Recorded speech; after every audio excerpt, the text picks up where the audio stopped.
Tonight, on their way, crews headed to Fort Nelson to fight holdover fires.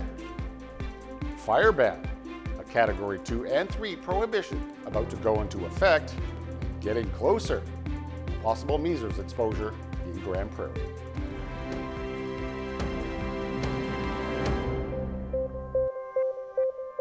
Good evening, and thank you very much for joining us. And we begin tonight with wildfire crews from across British Columbia heading to the Fort Nelson area.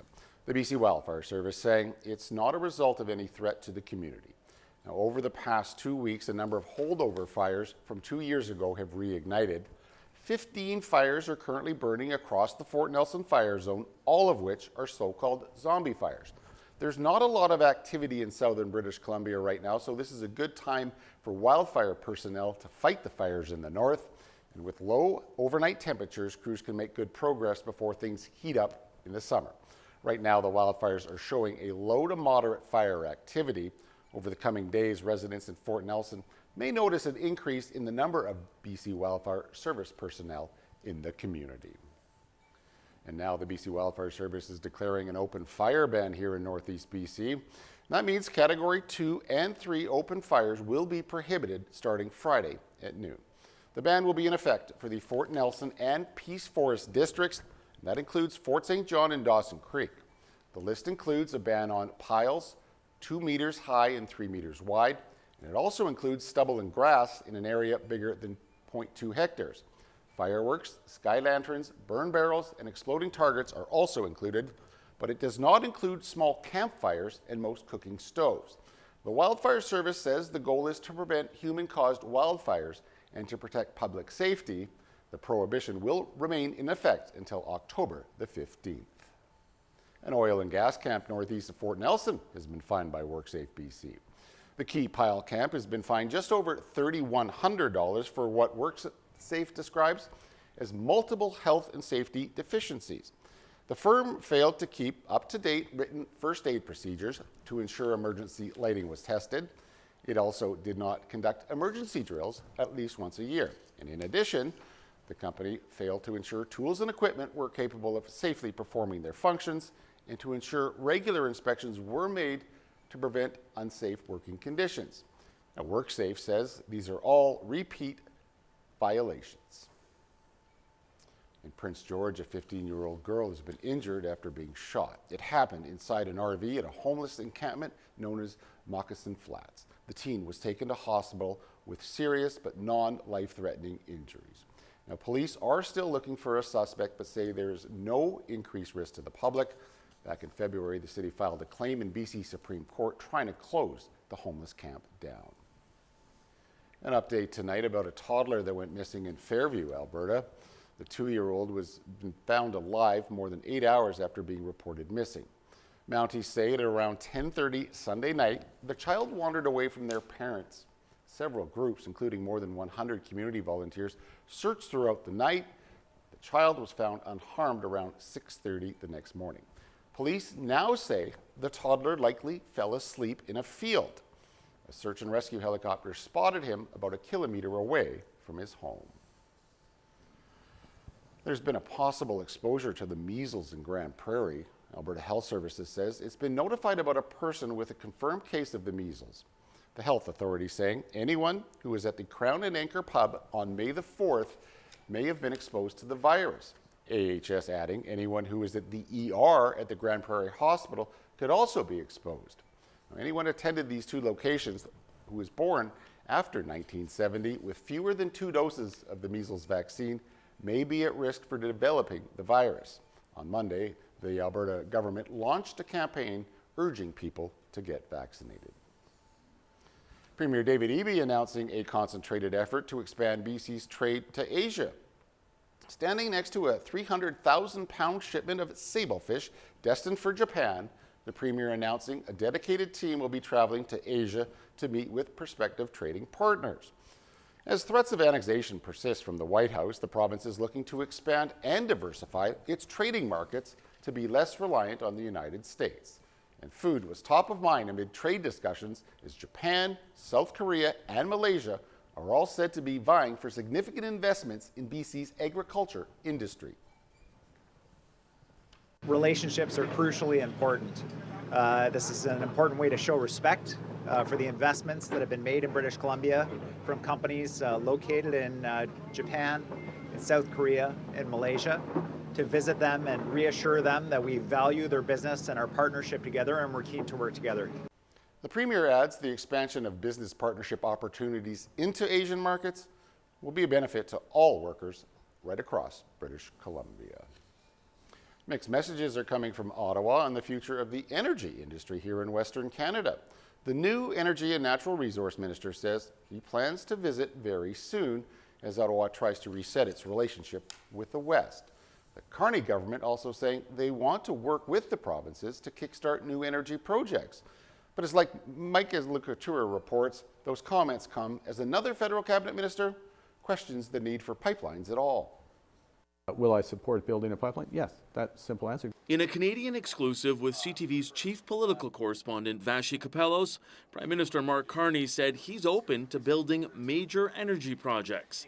But the former Environment Minister and current Quebec Lieutenant points out the federal government already bought the Trans Mountain pipeline. That is only used right now about 40% capacity. So I think before we start talking about building an entire new pipeline, maybe we should maximize the use of existing infrastructure. The only Liberal MP from Saskatchewan insists Cabinet is united. We're third worldwide in terms of production of oil and gas.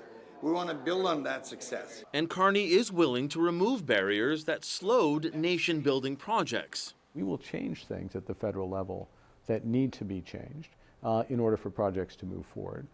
Does that include C-69 or the emissions cap? Yeah, it could include both. Yeah, absolutely could include both.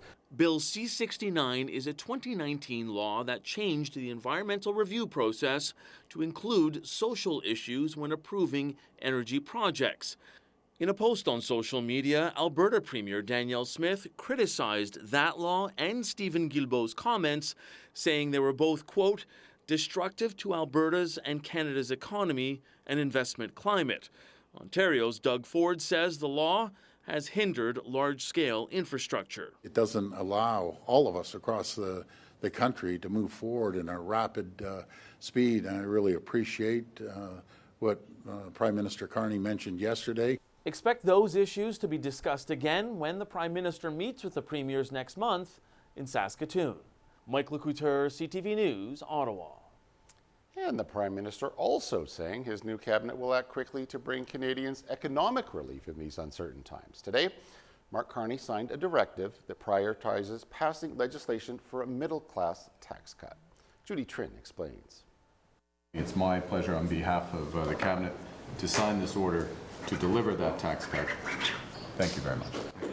With the stroke of a pen, the Prime Minister ordered his government to deliver a middle-class tax cut by Canada Day by reducing the lowest income tax rate by 1%. The first order of business of the first cabinet of the new government under Prime Minister Carney was to offer to Canadian a middle-class tax cut.